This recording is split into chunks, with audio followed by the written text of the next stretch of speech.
तो स्वागत है यार आपका टाइटन किंग चैनल में। तो देखो यार, अगर आपको एनिमे एक्सप्लेनिंग वीडियो अच्छी लगती है तो अगर फेसबुक से देख रहे हो तो चैनल को फॉलो कर लेना, और अगर यूट्यूब से देख रहे हो तो चैनल को सब्सक्राइब कर लेना। अब एपिसोड नंबर 5 की स्टार्टिंग में हम देखते हैं कि जो कैरल है वो मिसुजू और टोमो को अपने घर पर इन्वाइट करती है। अब अगले सीन में हम देखते हैं कि मिसुजू और टोमो निकल पड़ते हैं कैरल के घर को।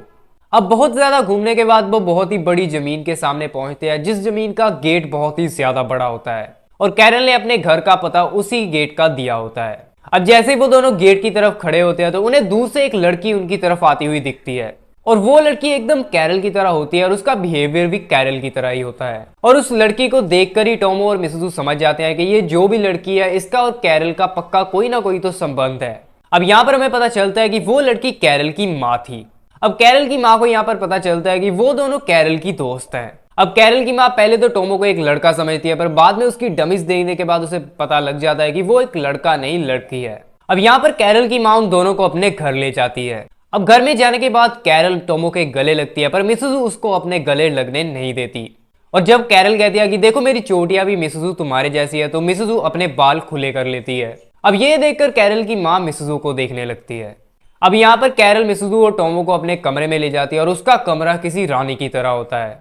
अब मिसुजू यहाँ पर कहती है कि मुझे वॉशरूम जाना है, इसलिए वो वॉशरूम की तरफ निकल पड़ती है। पर यहाँ पर हम देखते हैं कि कैरल की माँ मिसुजू का पीछा करने लगती है। अब कैरल की माँ यहाँ पर मिसुजू से कहती है कि क्या तुम बुरी लड़की तो नहीं हो। अब मिसुजू का जो नेचर था वो सबको जलाने वाला था। अब मिसुजू यहाँ पर कैरल की माँ को कहती है कि अगर मैं तुमसे कहूँ कि मैं कैरल की दोस्त सिर्फ उसके पैसे की वजह से हूँ तो क्या। अब ये सुनकर कैरल की माँ हंसने लगती है और वो मिसुजू को कहती है कि तुम बड़ी क्यूट लड़की हो। और मिसुजू यहाँ पर सोचती है कि मुझे ऐसा क्यों लग रहा है जैसे मैं हार गई।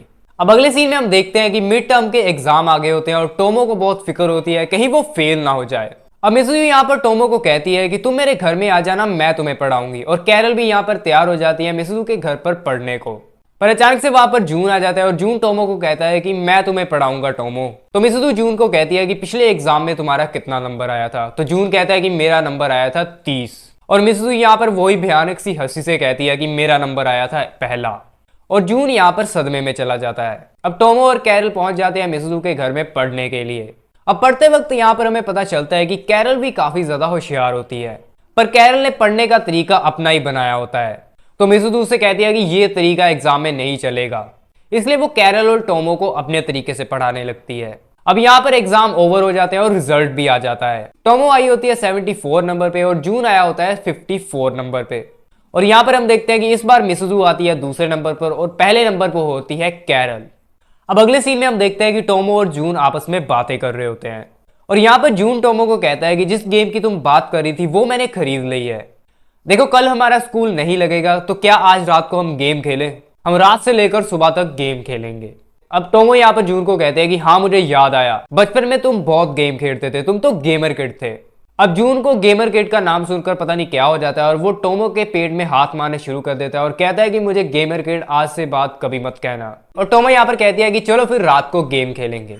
अब देखो टोमो और जून बचपन में इकट्ठे ही गेम खेलते थे, पर अब वो बड़े हो चुके थे, इसलिए अब टोमो घबरा जाती है और वो कैरल और मिसुजू से कहती है कि मैंने जल्दबाजी में हाँ कर दी।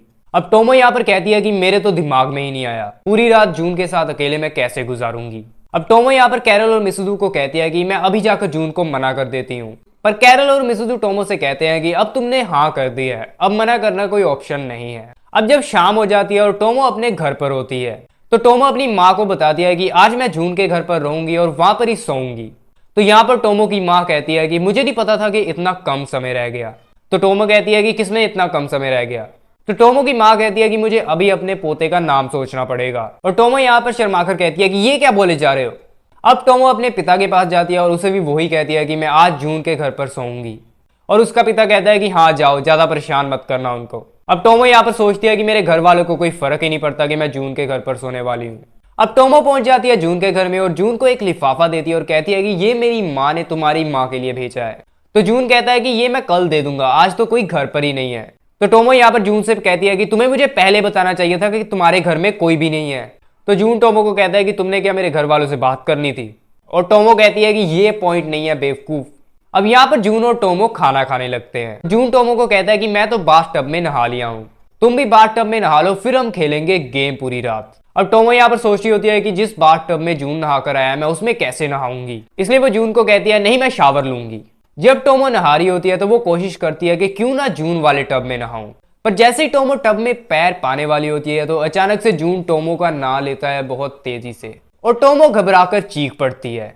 अब जैसे टोमो फील कर रही थी जून के घर पर, जून को भी थोड़ा सा वैसा फील हो रहा था, इसलिए जून बाहर बैठा अपने गालों पर 2 थप्पड़ मारता है। इसलिए जब टोमो नहाकर बाहर आती है तो वो जून से पूछती है कि तुम्हारे गाल इतने लाल क्यों हुए पड़े हैं, और जून टोमो से थोड़ा सा दूर हो जाता है। अब टोमो यहाँ पर जब अपने बाल सुखा रही होती है तो वो कहती है कि क्या जून को भी मेरी तरह तो नहीं फील हो रहा, पर अचानक से जून टोमो के गले में हाथ डालकर कहता है कि चलो गेम खेलें। अब यहाँ पर जब वो गेम खेल रहे होते हैं तो जून बार बार जीतता जाता है। अब टोमो यहाँ पर जून को कहती है कि तुम तो गेमर किड हो ना, इसलिए तुम जीतते जा रहे हो।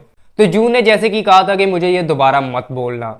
अब जून यहाँ पर टोमो से लड़ने लगता है, पर लड़ते लड़ते अचानक से दोनों शांत होकर एक दूसरे को देखने लगते हैं और यहाँ पर थोड़ी सी सिचुएशन रोमांटिक सी हो जाती है।